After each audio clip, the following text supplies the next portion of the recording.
One of the biggest questions we get at the clinic is how long is it going to take to get better? And of course, everybody wants to be better yesterday, now more than ever.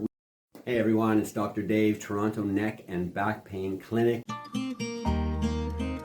We live in this quick fix, disposable. When it comes to our healthcare, I think some of those expectations have spilled over into getting ourselves better when we don't feel or aren't as healthy as we'd like to be. However, there are some limitations to that desire and those expectations. Now, if someone comes in and their spine is just not sitting and moving properly, it hasn't been like that for too long, and everything else is good, they're healthy otherwise, then maybe one visit. It can happen that your neck or back pain does go away in one visit.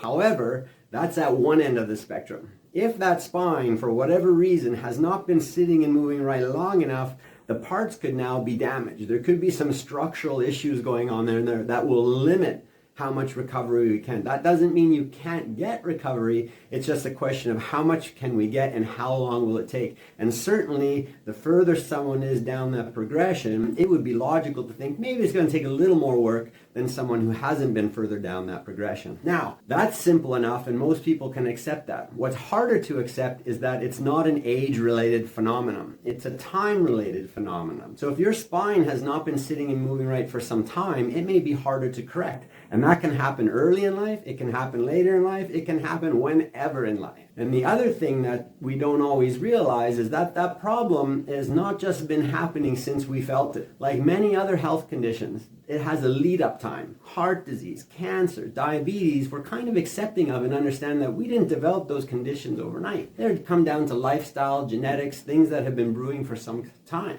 Neck and back pain can be the same. We may not have felt that micro trauma, that small buildup of stresses and strains, bumps and bruises and bangs building up in there. Discomfort may have come and went, but the problem did not, and it's slowly been progressing until one day, either because of some incident or even seemingly out of the blue, that problem has now surfaced or resurfaced, but is not going away, is worse than before, and finally we got to go see someone and take care of it. But that condition may take longer, even though we've only started feeling it now, to get better than we would like or expect it to based on how we felt, right? So those are some variables. You will get better. Many people get better from neck or back pain, no matter how good or bad it is, but it does involve some patience. It does involve following some steps.